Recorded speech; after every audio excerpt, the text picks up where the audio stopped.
everybody. Happy Monday.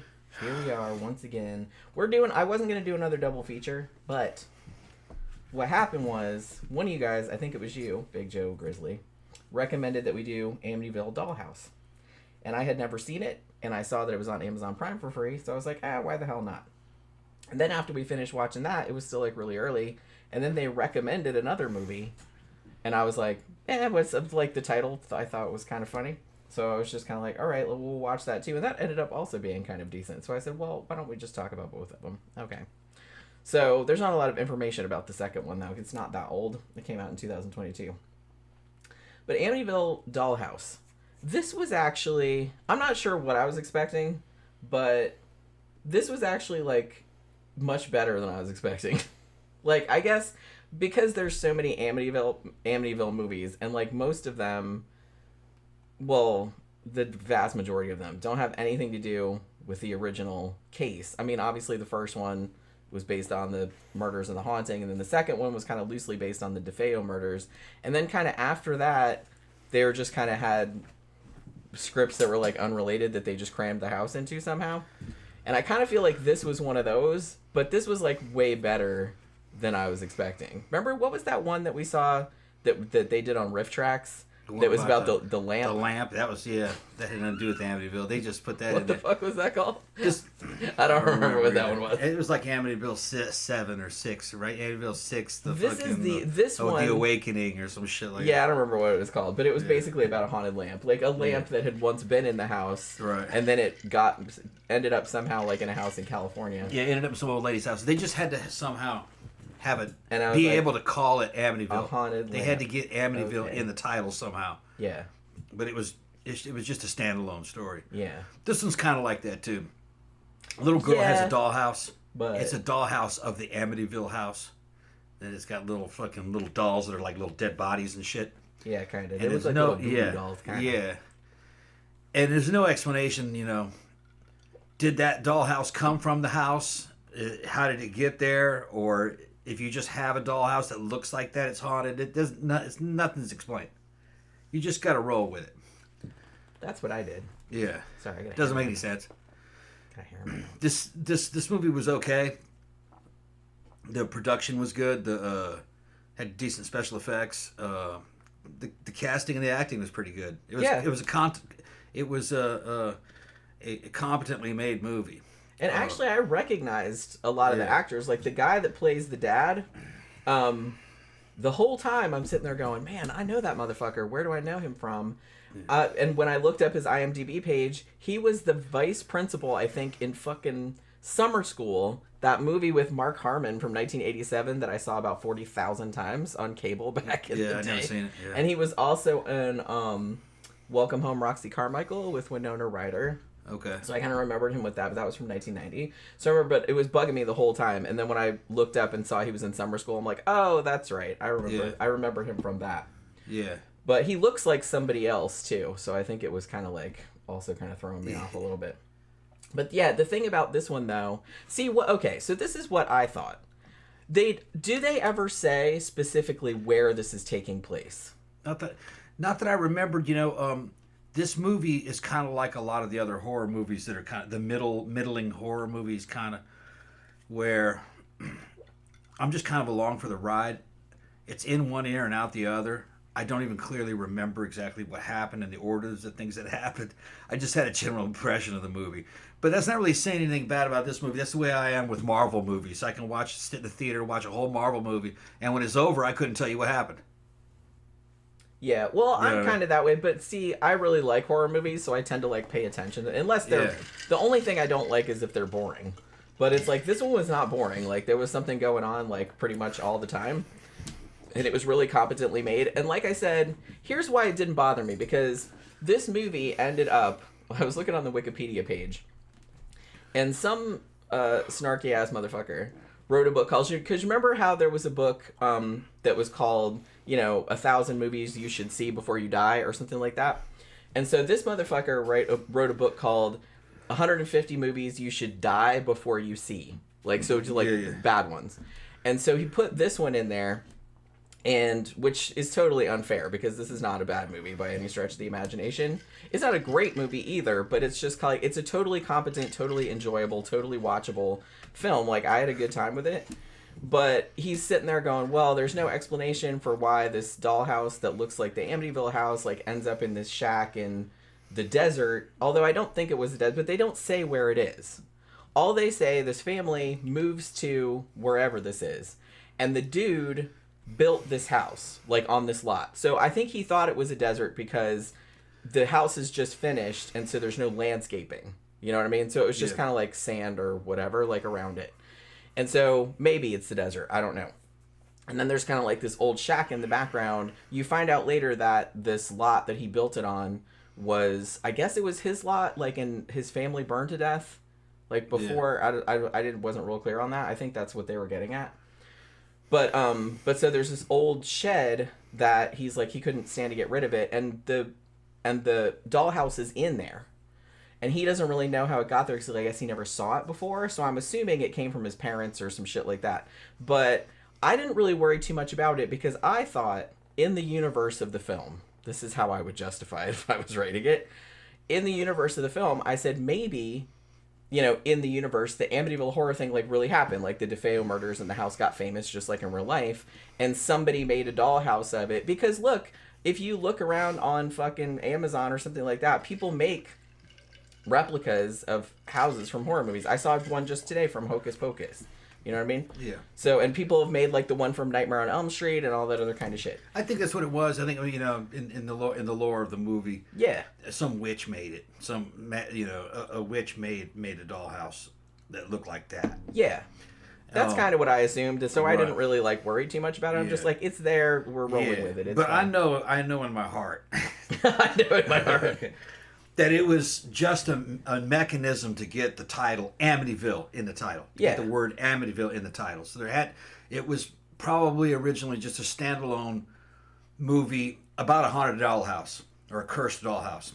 Something like that. But can't we make one that looks like 112 Ocean Avenue? Yeah, and guess what? It's the Amityville house. So that they and took everybody's it, like, oh shit, yeah, that makes it like so much worse. That's the original script probably didn't have Amityville in it.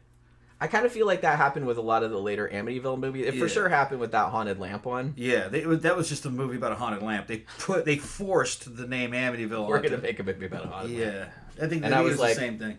Just because you can doesn't mean you should. Yeah. But this one's a lot better than the lamp one though. I mean, yeah, this is like a million times better than the lamp one. The lamp one was like bottom of the barrel. But props to whoever made that Amityville dollhouse. That looks kick-ass. Mm-hmm. Like, it's got, like, all the little furniture in it and everything. It's super cool. And then I was thinking, man, if I could build dollhouses, I would totally do, like, ones from different horror movies and stuff. That would be super cool. I know there's somebody that does ones that are, like, crime scenes of famous, like, you know, like the Lizzie Borden house and all that. Right. I know there's somebody that does. I can't remember what their name is.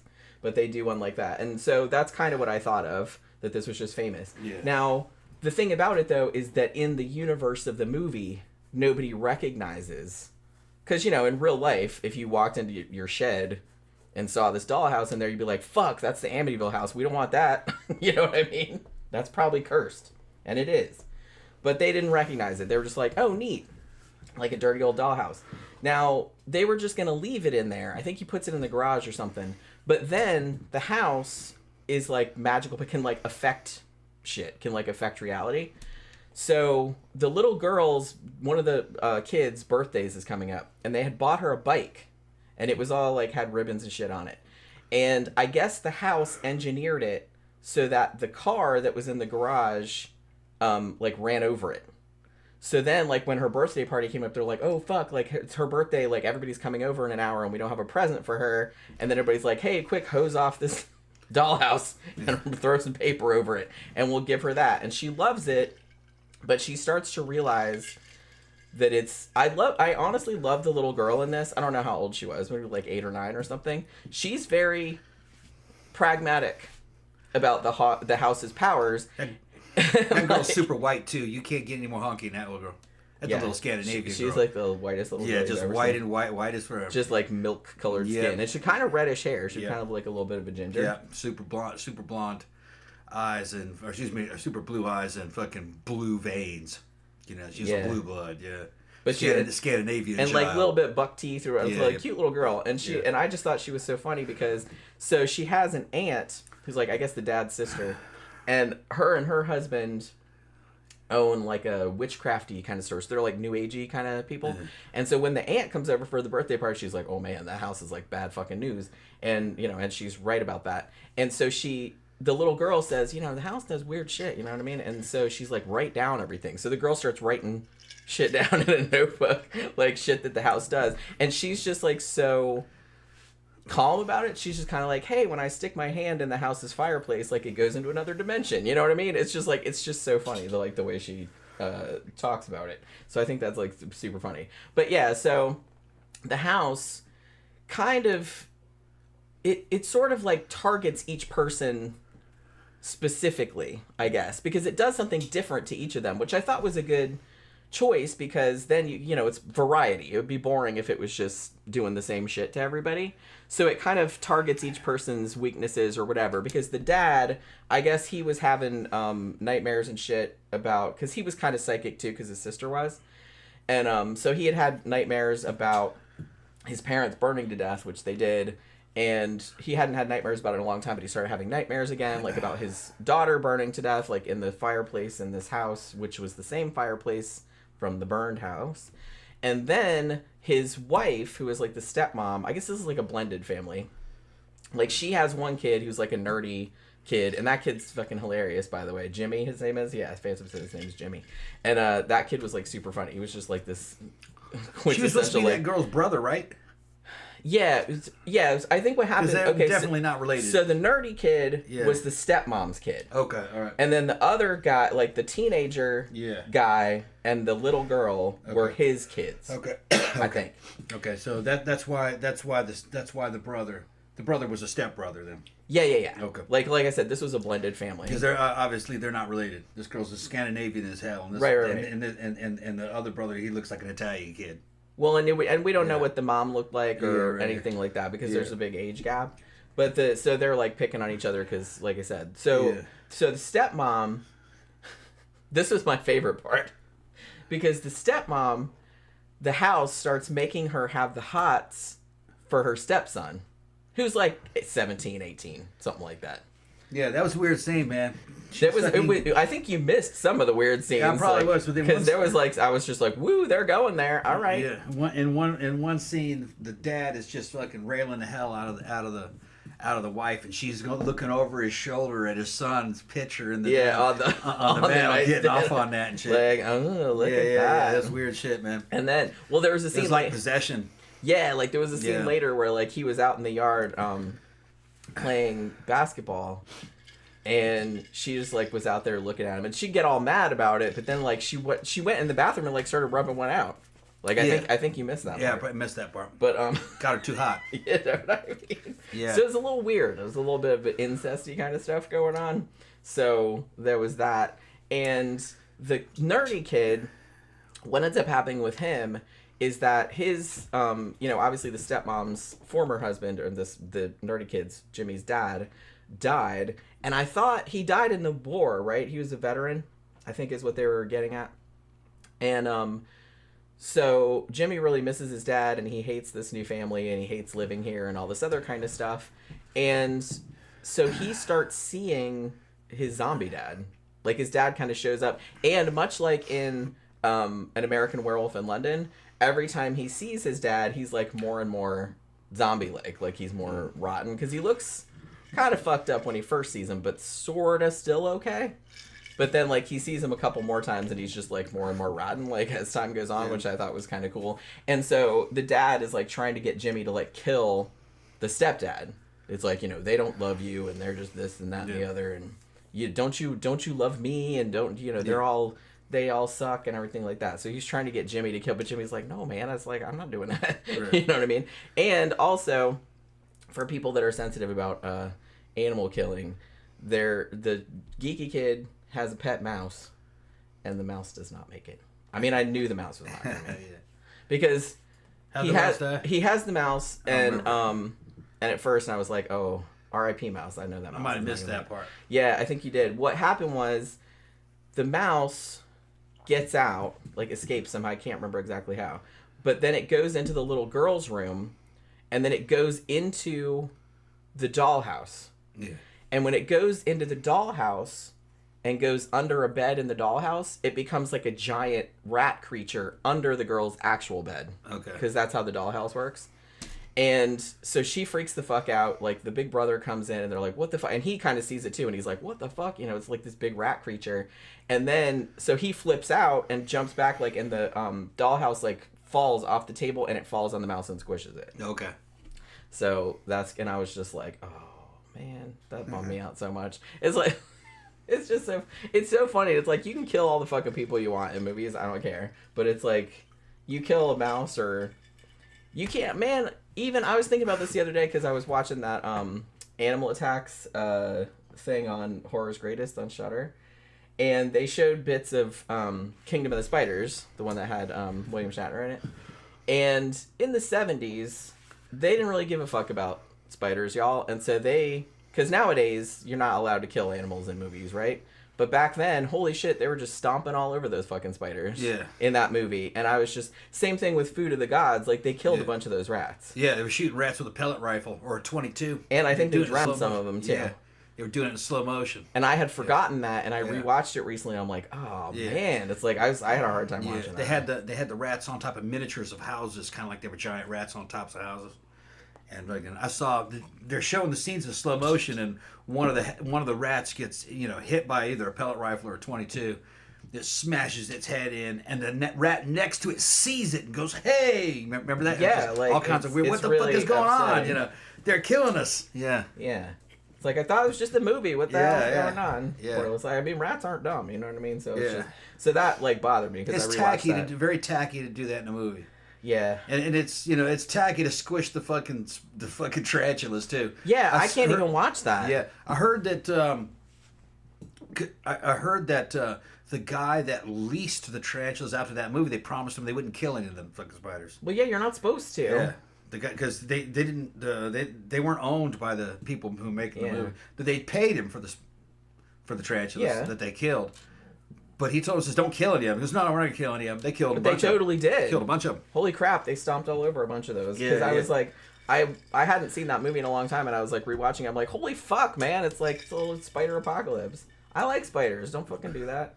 Even if I didn't, it's just the only, like I said, the only animals I don't care if you kill them on screen is fucking cockroaches. I'll kill house spiders, though. It's just a tarantula's worth something.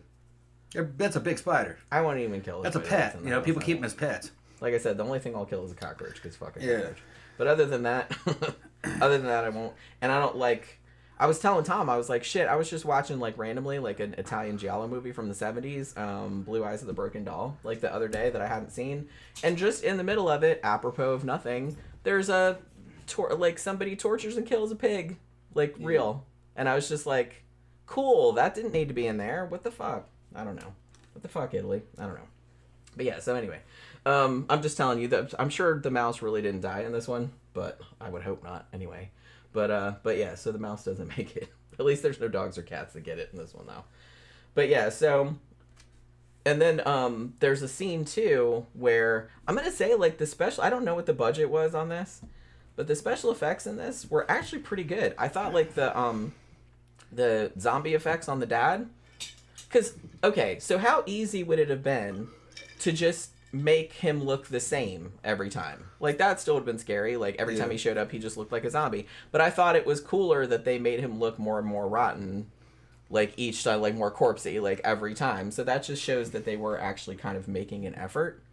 Also, the teenage boy's girlfriend, she comes over to the house, and the fireplace, there's a whole thing with the fireplace being haunted, like, and it keeps coming on all the time, like, by itself, because it's got a switch.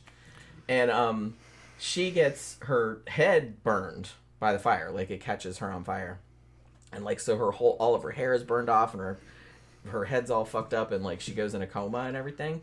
And the effects on that were really good too. Like that looked really realistic, I thought.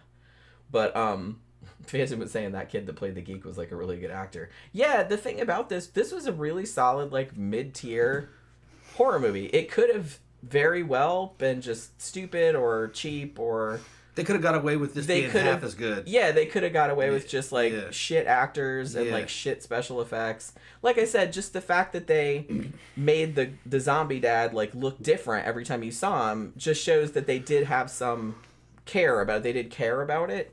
Yeah. About making a good movie, because like I said, I don't think anyone would have noticed if the zombie dad would have looked the same. This was something that probably went right to VHS when it came out. It did, yeah. So you know what I mean? They could have made this shit a lot cheaper if they wanted to, and it probably would have made the same amount of money anyway. They would have profited more, which, you know, fucking some directors do that, or some producers do that. But it was this would have been one that if you rented it when it came out VHS at the you know, Blockbuster, you would have enjoyed it if you were a teenager. You'd be like, yeah, it is a pretty good movie, you know. Yeah. We would have liked it if it came out in those days when I was doing that. I mean, I thought it was pretty entertaining. Like I said, this came out in 1996. This was actually the last Amityville movie before they made that remake with what's-his-face in it. Which actually, the remake of Amityville Horror, I didn't actually mind that. It was pretty good. I saw that too, didn't I? It was pretty close to the original. Like, they ramped it up a little bit. I didn't love, like, the CGI stuff with the ghost girl and all that. I thought that was dumb. But it's like, other than that, it was pretty decent for as far as remakes go. But I think this was the last one. But honestly, I think in the Amityville universe, aren't there, like, 19 or 20 movies? I don't know. Although it's like most of them don't have anything to do with... Well, because the Amityville house, that's not copyrighted. Yeah. I mean, it was a crime scene. So you can mention it, I guess. And you can... You know, so that's not an intellectual property. Like, nobody owns that. So it's like no one's stopping you from just writing anything and being like, Amityville, you know, dildo, or whatever the fuck, you know what I mean? Amityville dildo, yeah. Belladonna, that was starring Belladonna back in the 90s. Didn't she make one called My Ass is Haunted? It was the sequel to My Ass is Haunted. Yeah. I was like, that's the best porn title ever. Like, that made me laugh so hard, like, when I fucking heard that for the first time. I don't even... Did we watch My Ass is Haunted? No. I can get it. We should probably watch it one of these days. Yeah, I'm sure it's probably not going to live up to my I can cast it. I think I saw scenes from it. Okay. But it can't live up to my expectations. It just probably can't. I mean, that title is so fucking epic. But please tell me that there's a porno movie called Amityville Dildo. No. I don't think there is. There might be. I don't know. I don't remember. Amityville Ass Blast. Yeah. Something. I don't know. There's got to be something. They don't really make movies like that anymore. Somebody should. Yeah. There has to be an Amityville porno somewhere. They make very few movies now, you know. Well, yeah, but Amityville has been around for such a long time. It's like maybe back in the 80s or 90s somebody made one. One of those studios, I think it was fucking Vivid, or I don't remember what one of the big studios throughout the 90s. Might have been Wicked, something like that. They were doing full movies, you know, like pirate themes and you know what I mean, shit like that. And they all had like top notch performers in them, you know, the best looking guys and girls in there, you know. But the thing is I never liked that kind of movie. I think a lot of people don't. They were just very stale. They're just like, get to the smut already. Yeah, you had to wait. You had to wait Stop in talking. between scenes, and they're just like, and the stories are not compelling. You don't really give a shit anyway. It's just a costume fetish video, really. Yeah. If you like those kind of costumes, and a lot of times the costumes got in the way of the scene too. You know, just I don't know. What's better is like shit. Look, it was made at home, homemade stuff. A lot of Belladonna stuff was like that. It's just like some of the first reality type stuff. Yeah. Yeah. Yeah, Ben says it's based on a true story, so no one owns anything. It's basically nonfiction. Yeah, exactly. Yeah. That's why you can write shit about Amityville like all day long, because it supposedly really happened, so you can do whatever you want. Burley says, I liked Amityville Curse from 1990. I don't think I've seen that one either. I've seen the first 3 or 4, and we saw that terrible one with the haunted lamp, but we just saw that because it was Riff Tracks Live. So we actually saw that in the theater. Saw the theater live, yeah. In the theater live. They ripped that movie a new asshole. They really did. It was hilarious. Funny though, yeah. It was hilarious. I mean, they always do a good job, but it's better if they have something to work with. You know what I mean? I think that's why for Riff Tracks Live, they always pick movies that are like not only bad but like ridiculous. Yeah. Because there's so much more material. Now, the next one that we saw was Don't Look at the Demon. Oh, Burley says Amityville Horror. Horror? Yeah. That's the guy I can't believe I didn't think of that. But yeah, that's also a good one. Amityville Astrolube. Yeah. I liked the second movie better. Yeah, and this I had never heard of this before. It just after Amityville Dollhouse was over, it was like, hey, this one's up next, and it's also free. And I was like, it's called Don't Look at the Demon, and I was like, oh my god, that's hilarious. Like I thought that title was really funny. Yeah. So I was like, why not? So I just let it play. Yeah, and they got some chick in there, and she was looking kind of familiar, and Jen said, yeah, the credits said that's Fiona Dourif. And she goes, maybe that's Brad Dourif's daughter. And I said, it's gotta be. And I'm looking at her, and I didn't even have to look at her. She goes, yeah, that's his daughter. You could see it. She looks just like him. Yeah, but like a female version. Yeah. She's cute. She's cool looking. She's really cool looking. I had never seen her in anything before. She was in some of the later movies, in Chucky movies. She was in Curse of Chucky and Cult of Chucky, I think she did voices, didn't she? No, I think she was actually in those. Okay. But when I looked at her IMDb, she's actually been in a bunch of shit. She was like in that movie, The Master, that was sort of loosely based on L. Ron Hubbard. I didn't notice her. Yeah, she was in that. She was in Tenet. She was in. She's been in a bunch of like big TV series like Blacklist and True Blood and stuff like that. And I was like, well, shit, this is the first time I'd ever seen her because the movie came on and I saw the name in the credits, and I was like, Fiona Dourif. I was like, that's got to be Brad Dourif. I mean, that's a very unusual last name. I said, that's got to be his daughter or something. And then, like, when we saw her, I was like, oh, yeah. Yeah. That's definitely it's that same face, the same nose. She looks exactly like him. But it's like a young female version. Like a young female version. She looked great. And she was, her acting is good. And she does a lot of the shit that her dad does. She's real good at being kind of weird and awkward and intense. You know, fucking Brad did fucking great work. He'd fucking chew up a scenery and shit, you know. And he was in some fucking real low budget movies that he made them into classics just because he was in them. Like the one about the damn robot with all the damn metal fucking jaws. Remember that? Oh yeah. What was the name of the Killing Machine? Is that what that was called? Or? Shit. Oh, I know. Ooh, it's right on the tip of my tongue. Yeah, he fucking did a great job in that. Machine Head? No. Wasn't Gunhead. No, that was a different Something one. or other. I thought it might have been Killing Machine. It had a big robot. It had fucking jagged teeth and spikes all over it. It was something machine. What the I thought it was Killing Machine. They said he talked about it. Brandon Tennell talked about it. Yeah, and that was a fucking good sci-fi horror movie. And fucking Brad carries that whole movie. The monster's good in it. Fucking cool shit happens in it. There's not a whole lot of story, but Brad fucking makes you remember that movie. Brad Dourif is a national fucking treasure. Yeah, he's good. He's a character actor that has the ability to carry an entire movie. He played fucking Mentat Piter Varese in fucking the original Dune, that was one of my favorite roles. He was also, I think he was in a. Wasn't he in The Exorcist 3? Exorcist 3, yeah. Yeah, he did a great job in that. He's fantastic in that. Yeah. He was in a lot of good shit. He was the only good thing about that Stephen King adaptation, Graveyard Shift. I never saw it. It's not a great movie. Yeah. It's a pretty close adaptation of the story. Did you read the story Graveyard Shift? No, I don't think so. It's all these workers that have to work overtime, like cleaning out the basement of this huge, like, gross factory. No, I didn't see it. And then there's like a bajillion rats in there. It's a rat story. I didn't read it. And he's in there as like a exterminator type dude, and he's great. Yeah. He's like way over the top, and it's just like he's the best part about that movie. So I guess I'd seen her before in movies. It's just that I didn't notice her, and she had bit parts, and she's got a big part in this one. She plays a psychic, and she's kind of the fucking real intense, and I wouldn't call her gothed out or anything more, but she was just kind of a trippy chick in the movie, and she does a lot of Brad Dourif style facial expressions and shit through the whole thing. Because the longer we watched it, and I was just like, Jesus Christ, she looks just like him. Yeah, they could have given that role to her, to Brad, her dad, when he was young, and he would have fucking tore that role up too. Yeah. But so the thing about it, this movie came out. This is fairly new. Like I said, this came out in 2022. I'd never heard of it before. This did get a theatrical release, like a limited theatrical release. So it wasn't just like direct to DVD or whatever, or direct to streaming.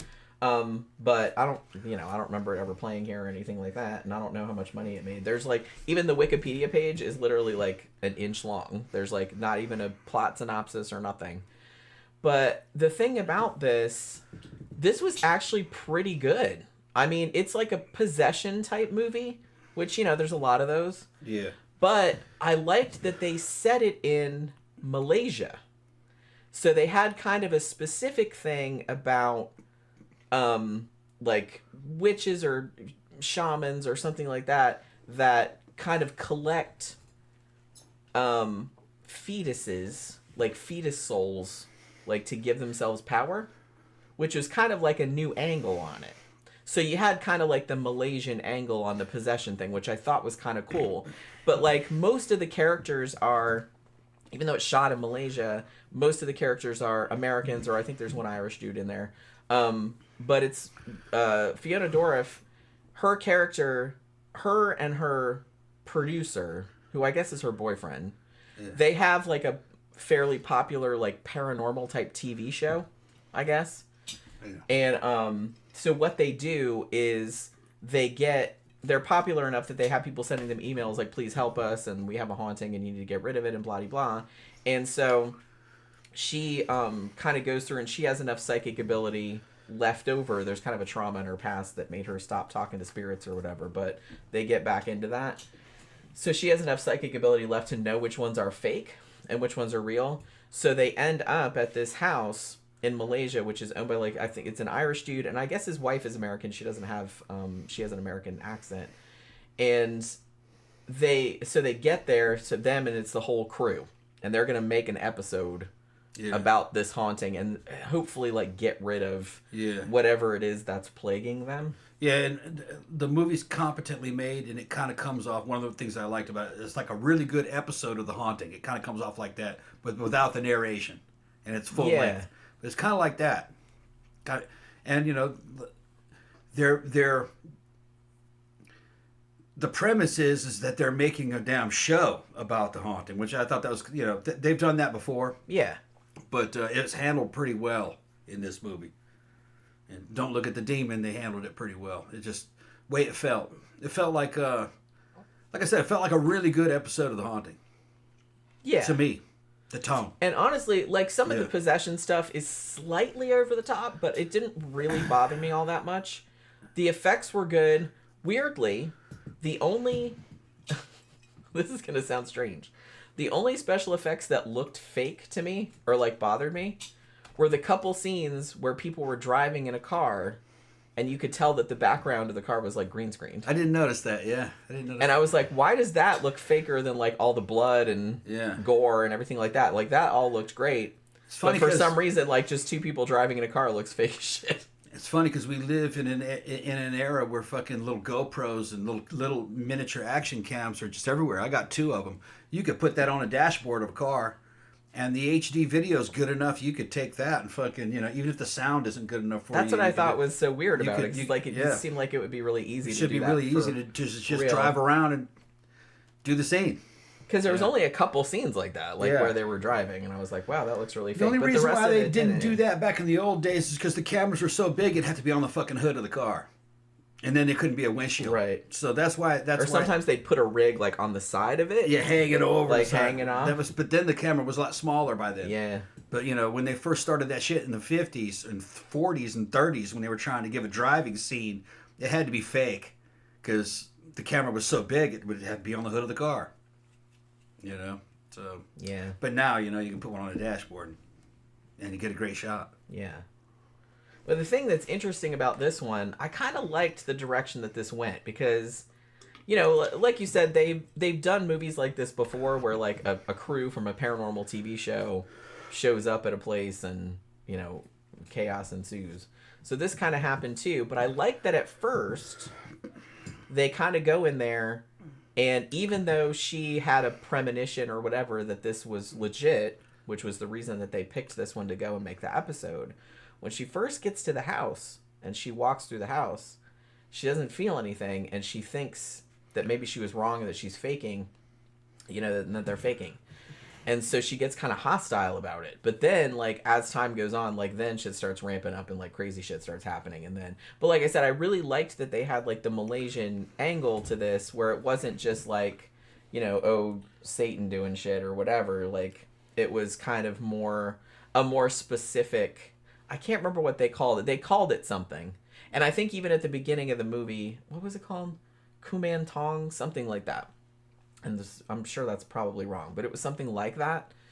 And they even said at the beginning, like, what that was. And it was kind of like just like a shaman or something like that who was trying to get all this power by essentially stealing the souls of, like, fetuses. So, you know, kidnapping pregnant women and, like, cutting their fetuses out and, like, taking the baby souls and stuff. So there was, like, some pretty graphic shit, like, toward the end. You know what I mean? Where, you know, babies are being cut out of wombs and shit like that.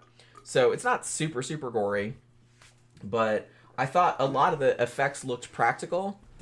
You know, it didn't look like a lot of CGI, other than stuff where there was a lot of stuff where they were doing, you know, shit where, like, one or more of the crew would be possessed and, like, you know, they'd be floating in chairs and shit like that. Like, that's obviously CGI, but a lot of the more gore effects looked like they were practically done, and they looked, like, pretty good. Yeah. So I'd watch it again.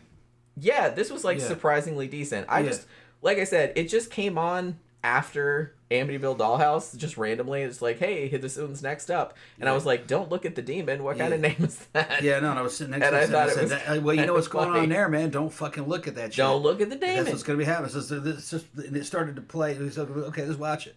And then I was like, oh, Fiona Dourif. And it's like, oh, okay. So I like when that happens, though, because sometimes you just end up watching some shit. This happens to me all the time. You just end up watching some shit randomly, like, because it just comes on after another one, or you're just like, this looks all right. And you find out, like, there's all this, you go down this rabbit hole of, like, all this, oh, this actor is in it, and this writer worked on it, and all this other kind of stuff, and you never heard of it before. And I always think that's, like, super cool when that happens. Mm-hmm. So I thought that was really awesome that it's like, we just watched this at random, and then Fiona Dourif was in it, and we were just kind of like, okay, I didn't even fucking know she existed. Because honestly, I've seen the first couple Chucky movies, but I haven't seen any of the later ones. I think maybe Bride of Chucky was the last one that I saw. Yeah. Did I see the one with where Jennifer Tully? Is her name? Jennifer Tilly. Tilly, yeah, Jennifer Tilly. I think that's the last one I saw. Did I see Seed of Chucky? We saw like a reboot of Chucky in the movie theater a few years ago. It was okay. It wasn't great. No. I mean, that's really, like I said, that's really not something that needed to be remade. Yeah. There's like so many movies that you could remake that need it. I mean, we talked about that at length. Like Rawhead Rex. Yeah, I mean, I really wish somebody would make a good version of that. Yeah. And honestly, there's just so much. There's not only like kind of shitty movies that could have been great if somebody competent had done them, but there's like tons of like great horror stories and books and stuff like that that have never been adapted or have never been adapted well. So there's so much material out there you can adapt even if you don't want to write your own shit. I mean, hell, there's like tons of stories like in the public domain that have probably never been fucking adapted that you could work with or modernize or whatever. And it's like, so I don't know what everyone's problem is. You don't even, like I said, you don't even have to write anything original. So. Cool. Well, Bram Stoker's Shadow Builder, that was probably in public domain. It is, yeah. Well, anything because that's so old, is public domain. Yeah, it was good. I can't remember what the rule is with literature. Isn't it something like the life of the author plus, is it 100 years? No. I can't remember what it is, but there's some kind of rule, and everything's different, like every media is different. But I think there's an exception, though, if somebody else owns that, like if their family or something like that owns it. Because something like, Robert E. Howard, for example, like, even though he's dead, and he's been dead a long time, his relatives, like, still hold the copyright, and they still, like, renew it. So you can't just, like, write... As far as I know, like, you can't just write your own fucking Conan story or whatever, because that's his IP, that's his character. And they still have rights to it, so they can sue you if you do some shit like that. But other stuff, I'm pretty sure all of Bram Stoker stuff, all of H.P. Lovecraft stuff, all of Edgar Allan Poe stuff, that's all in the public domain. So you can make adaptations of that all day long. That's why they do it. Which, yeah, like, it doesn't really cost anything. Like, But let's see. Ben says Zorro is still a trademarked entity for business purposes. I didn't actually. That new Zorro series, Mexican Zorro series, was great. If you haven't seen it, see it. I think they had it free on Amazon. Wasn't that Amazon? I don't remember if it was Amazon or Hulu. Yeah, just make sure you change it to so it has English subtitles with Spanish dialogue. It looks a lot better because most of it's in Spanish. Yeah, Ben says trademarks are where it gets tricky. Yeah. Yeah, it's complicated. Yeah, that's the thing. It's like, yeah, and Ben said, I'd be pretty confident anything by Bram Stoker who died in the 19th century is in public domain. Yeah, and it's like anything like, you know, why do you think they adapted so much stuff for British TV like by M.R. James and stuff like that? Because all of that stuff, and like H.P. Lovecraft and all that stuff is in the public domain now, so. Zach says, what's a horror story you really want to see as a movie? I've always wanted to see an adaptation of the Clive Barker story, In the Hills, the Cities. It would be, you'd have to do it with CGI, I think. You couldn't really do that with practical effects, I don't think. I mean, you could, but it would probably be bad. But it's basically about two cities who fight each other periodically, but how they fight each other is they all strap themselves together into one big entity. And then they both like a kaiju. But it's like made of a bunch of people strapped together. Okay. So, yeah, the first time I read that, I was like, that blew my fucking mind. I was like, oh man, that needs to be a movie, and I don't think they were. There's some serial killer movies. I'd like to see one about Leonard Lake and Charles Nang. Yeah, have they made one about? I mean, they might have made like a direct to streaming one that I don't know about. And you'd have to make it kind of like as accurate as possible, even though they don't know everything that those dudes did. But they did abduct whole families and fucking kill them off, keep the woman captive and shit. That would be a fucking wild flick. Either that or an Albert Fish flick. Imagine that, Albert Fish. I think that somebody has made an Albert Fish movie, but I'd have to. It's probably not very good, or you would have heard about it. But then that's another thing: is reality serial killers. Yeah. There's no copyright. Yeah. So you can make serial killer movies all day long because that really happens. So that's like, you know, you're on safe ground there. But I although if I was doing it, I would probably change the name. I'd probably change it up a little bit, just, you know, in case like people that were actually families of the victims and stuff like that, they're like, yeah, we don't want our shit involved with that. I understand that. So I'd change the names. Yeah, so I'd probably like change the names just so everybody would be. Another one that I would like to see. You have to add everything too, like him having the affair with a little boy. Yeah. And then later on he abducted another little boy and gassed him to death in the trunk. Now I'm in the trunk, put the gas. Now I'm gonna have to look and see. Yeah. I would be shocked if there was not a movie about it. Oh, that wasn't Albert Fish that did that. I got confused. No, that was that other motherfucker. That was H.H. Holmes. H.H. Holmes. There should be an H.H. Holmes movie. There are H.H. Holmes movies. Yeah. I know that for sure. Yeah, H.H. Holmes. But like I said, I've never seen a good one. Yeah. They're all just like kind of cheapy, like direct to streaming. Yeah, you have to have a real good one. But yeah, I'd like to see like kind of a not necessarily big budget, but like one like a more prestige. Yeah. That wasn't just like a cash grab. Yeah, H.H. Holmes was a weird one because he killed women regularly, but then and sold their skeletons because he'd hide them he turned them into medical supplies, medical skeletons, and it's unclear whether or not he was straight. I don't think he was, because I think he was into boys. Remember, because there was he was doing weird shit with boys. I think it was mostly that. I don't think he had anything. I think he just wanted those girls' skeletons. It's weird. Yeah. Phantom says, Stephen King's From a Buick 8. I want to see made into a made-for-TV film. Honestly, I don't know. I didn't love that book, but there's a lot of Stephen King stories I actually wouldn't mind seeing adapted. American Military said The Gray Man was an Albert Fish movie. Oh, I didn't see that. Okay, so we're going to have to see that, and I'm going to write that down. Was it any good? Did you see it? I'm kind of curious. I've heard of that movie, but I didn't know it was about Albert Fish. And then Ben says, Superman is out of copyright now, but a lot of the things we associate with him still are. Like Heat Vision, Kryptonite, his S costume, Lex Luthor, are still copyright. Yeah, I think didn't the same thing happen with like Mickey Mouse? You said, yeah, Gray Man's okay. Okay. I think the same thing happened with Mickey Mouse, whereas like the character, at least like the Steamboat Willie version, is public domain. But well, the same thing happened with Winnie the Pooh. Because remember when, I think last year or the year before, like all A.A. Milne's characters, like Winnie the Pooh and all that, like went into the public domain, and immediately somebody made a horror movie. Yeah. You know, what was it called? Blood and Honey? I haven't seen it. I've heard mixed reviews. Like some people thought it was awesome and some people thought it was the worst thing ever. But I'll probably see it eventually. But I think it's funny that it's like as soon as something goes in the public domain, it's like we're going to make a horror movie out of that shit. Just to fuck up everyone's childhoods. You know what I mean? But yeah, so well, shit, man. Maybe if we can find Gray Man, maybe we'll do that for the movie review. Okay. Next thing. All right, then let's shut it down. All right, so we are gonna. Yeah, Ben said Blood and Honey is good, by the way. Yeah, like I said, I've heard mixed reviews, but like I wouldn't know. I'd be curious to watch it though, because it's kind of an interesting premise. But yeah, Winnie the Pooh porn adaptation when? Oh, I'm sure there's got to be Winnie the Pooh porn. I don't think so. There's everything porn. There's Peanuts porn. Yeah.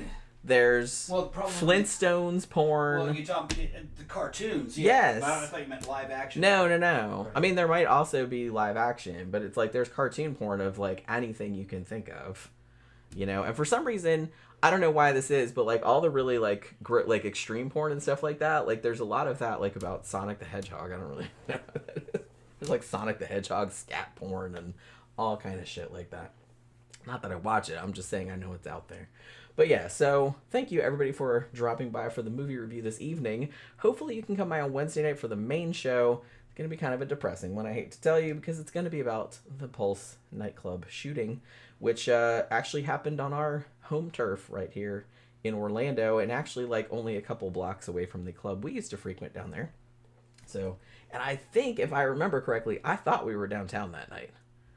I have to look back again, but I'm pretty sure we were downtown when that happened. But yeah, so we're going to talk about the Pulse shooting on Wednesday night, so hopefully we can see you guys there. So yeah, thanks everybody for dropping by. Have a good day tomorrow, and we'll see you guys again on Wednesday night.